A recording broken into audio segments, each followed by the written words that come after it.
이 맞벌이 한부모 가정들은 방학 중 점심 식사에 대한 걱정이 크실 것으로 예상됩니다.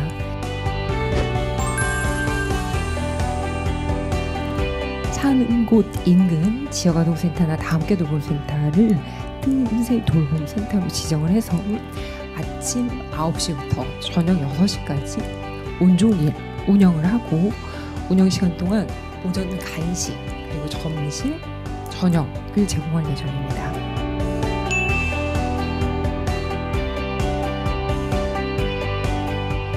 이용 요금은 주당 10,000원이고 기초 수급자 차장이들은 개측은 무료입니다.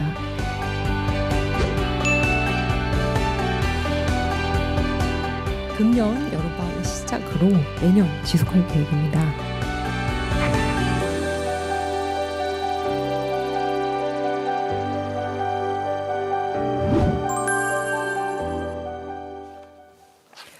아이들은 행복한데 부모님들은 조금 괴롭다는 그런 방학이 시작됐습니다. 초등학생 아이들을 키우는 맞벌이 부모들이 특히 어려움을 호소하고 있죠. 이런 문제를 해결하기 위해서 내놓은 초등 틈새 돌봄 사업 K정책사용법에서 자세하게 풀어보도록 하겠습니다. 네, 육아정책연구소 김나영 연구위원님과 함께합니다. 어서 오세요. 네, 안녕하십니까. 네. 오늘부터 전국 2,500개 돌봄센터에서 틈새 돌봄 사업이 시작된다고 합니다. 이게 어떤 내용인지 간략하게 설명 좀 부탁드리겠습니다. 네, 우리 아이들 이제 즐거운 방학이 시작됐습니다. 네, 하지만 부모님들께서는 굉장히 걱정이 크시죠. 그렇죠. 바로 돌봄 공백 때문입니다.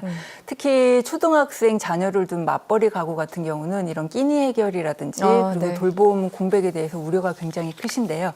이러한 어려움을 좀 덜어드리고자 정부에서 오늘이죠. 네. 7월 27일부터 전국 마을 돌봄 시설인 다함께 돌봄센터, 지역 아동센터를 활용을 해서 네. 틈새 돌봄 사업을 운영하기 시작했습니다. 그렇군요. 네. 구체적으로 조금 더 들여다보면 네. 틈새 돌봄 사업은 방학 중 초등 돌봄 공백을 완화하기 위해서 방학 기간 한정 특화 사업으로 마을 돌봄 시설 확대 운영을 해서 아이들이 점심과 저녁 그리고 여러 가지 다양한 프로그램을 제공하는 사업이 되겠습니다. 네. 그래서 전국 약 5,600여 개 방과 후 마을 돌봄 시설 중에서 1,461개 마을 돌봄 시설에서 우선 틈새 돌봄 사업을 운영하게 됩니다. 네네. 그래서 우선 운영 시간을 확대하는 것이 가장 큰 포인트가 되겠는데요. 기존에는 오후 1시부터 8시까지 운영하던 것을 틈새 돌봄센터 1,296개소에서는 오전 9시부터 오후 6시까지 운영하면서 간식과 그리고 점심, 일부는 또 저녁 식사를 제공하게 됩니다. 그리고 다른 센터인 점심 돌봄센터 165개소에서는 오전 11시부터 오후 8시까지 운영하면서 점심과 저녁을 제공하게 됩니다.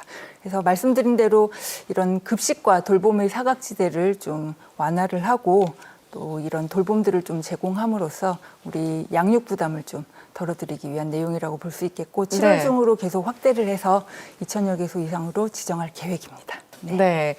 어쨌든 이게 가장 중요한 게 먹는 거잖아요. 맞습니다. 그리고 아프면 이제 병원 가는 거요. 네. 두 가지들이 가장 힘든 일이기도 한데 오전 간식부터 점심 저녁까지 제공해 주는 사업.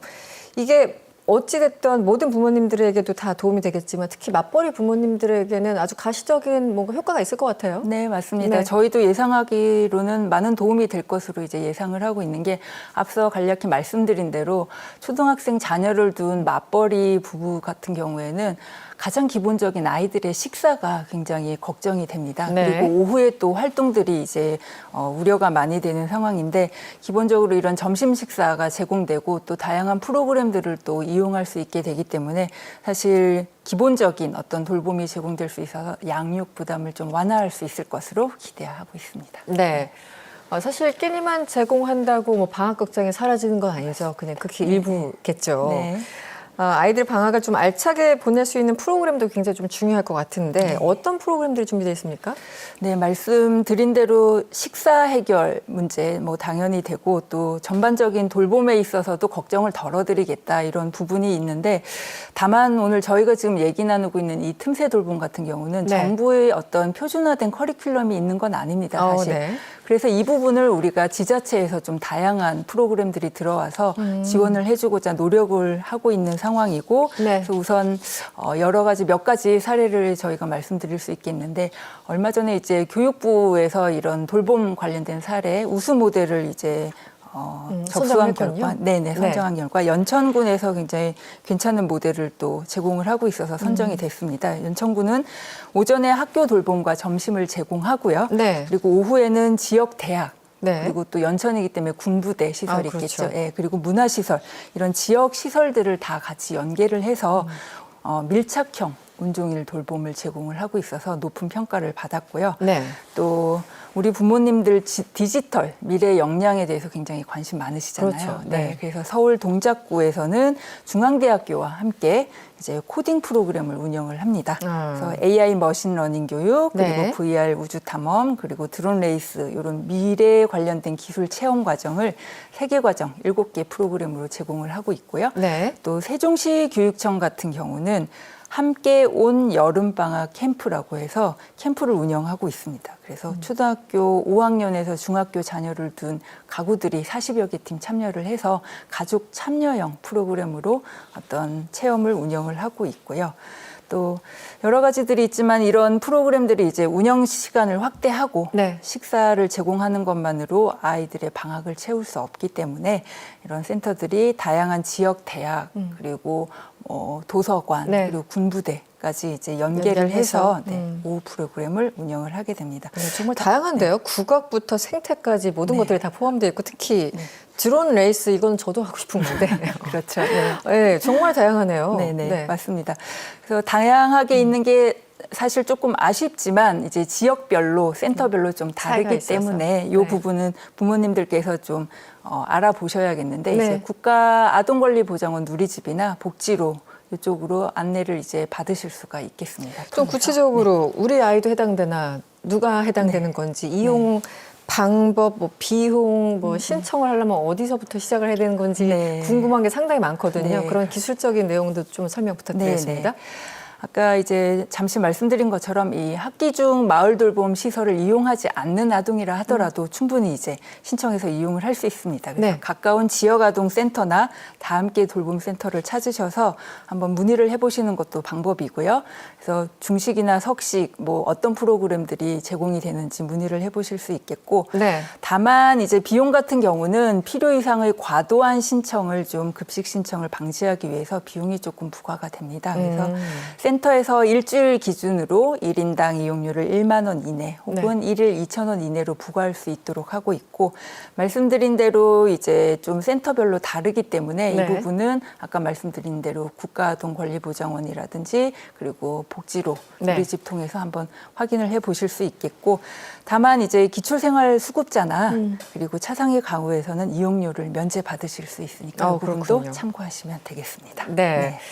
아, 초등학생 자녀를 둔 경우 방학이 더 취약하지만 학기 중에도 학교 이후 돌봄 사각지대가 있는 경우가 많습니다. 이런 돌봄 공백을 해소하기 위해서 올해부터 도입된 제도가 온 동네 초등 돌봄 교육이죠. 네. 이름들이 조금 다 비슷비슷한 것 같아서 제가 말하면서 좀 헷갈리는데 이게 기존 늘봄 학교와 어떤 차이가 있는 건지 설명 좀 부탁드릴게요. 네, 차이가 좀 있습니다. 일단 네. 가장 큰 차이는 지역사회를 연계했다는 부분인데요. 하나씩 말씀을 드리면, 이제 기존에 있던 늘봄 학교란 정규 수업 외에 학교와 지역사회의 다양한 교육 자원을 일단 연계를 해서 제공을 하기는 했습니다.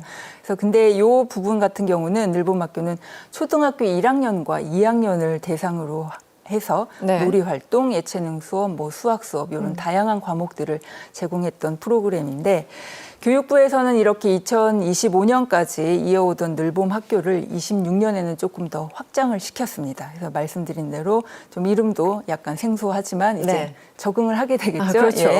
온 동네 초등 돌봄 교육으로 발전시켜서 돌봄보다는 프로그램이나 교육 활동이 필요한 초등학교 3학년 학생들에게 방과 후 수업을 이제 중점적으로 지원하게 되는 것입니다. 그래서 지자체와 학교, 지역사회 이렇게 협력하는 체계를 좀 더 구체적으로 만들었다고 보시면 되겠고요.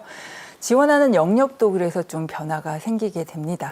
25년까지는 학교 중심으로 돌봄이 초등학교 1, 2학년이기 때문에 돌봄이 이루어졌다면 올해부터는 학교와 지역사회 간의 이 연계를 보다 더 강화했다고 보시면 되겠습니다. 네. 그래서 교육부에 의하면은 중앙에서는 이제 관계부처가 온 동네 초등돌봄 교육 협의체를 이제 구성을 하고 지자체 단에서는 이제 교육협의체, 지역교육협의체를 또 형성을 해서 좀 구체적인 지원이 들어갈 수 있도록 하는 체계를 갖췄다고 보시면 되겠습니다. 네, 늘봄 학교와 차별성이 확실히 있어 보이는군요. 그런데 이런 얘기들이 있어요. 이 워킹맘들의 고충을 들어보면은 초등학교 입학할 때가 가장 힘들 줄 알았는데 알고 보니 초3이더라. 그렇지도 않더라. 네. 그렇지도 않더라. 네. 물론 매번 힘들지만 매 학년 안 힘든 학년이 어디 있겠습니까? 아이를 키우는데. 그런데 이 3학년이 더 어렵다. 이 이야기가 왜 나오는 걸까요? 네, 그 말은 사실 돌봄 절벽이다. 이런 말이 나올 정도로 초등학교 1, 2학년은 앞서 말씀드린 대로 늘봄 학교라는 지원이 이제 들어가고 있었기 네네. 때문에 그래도 좀 지원을 받는 느낌이 있다가 초3이 되면 이 지원이 뚝 갑자기 끊기는 뚝. 상황이 발생하기 때문에 네. 정부도 이 문제를 인식을 하고 있었던 거죠. 그래서 25년까지는 돌봄교실이나 늘봄학교 지원으로 초등학교 1, 2학년, 저학년을 중심으로 지원에 초점을 맞췄었다면 26년에는 이제 초등학교 3학년 학생들에 대한 지원을 대폭 확대를 하게 됩니다. 그래서 네. 온 동네 초등 돌봄 교육 프로그램을 보시게 되면은 기존의 늘봄 학교는 유지를 하면서 돌봄보다는 프로그램 및 교육 수요가 앞서 말씀드린 대로 큰 초등학교 3학년들에게 방과 후 교육 참여를 중점 지원하고자 했습니다. 그래서 네. 희망하는 학생들에게 연 50만 원의 방과 후 프로그램 선택권을 제공하게 되는 거죠. 다시 말해서 연간 50만 원까지는 무상으로 방과 후 프로그램에 참여할 수 있게 됐는데 초등학교 3학년 학생이라면 누구나 조건 없이 방과 후 수업을 신청해서 이용을 할 수 있는데 다만 이때 제공되는 이 연간 50만 원은 네. 학교 내에서만 사용할 수 있는 제한은 있습니다. 학교 내에서 네, 연 50만 원. 네. 그리고 대상은 전국 초3 학생 전원이다. 네. 그리고 늘봄학교 정책에서 제외된 초3 학생의 돌봄 교육 사각지대를 해소하겠다라는 어떤 그런 지원 목적들.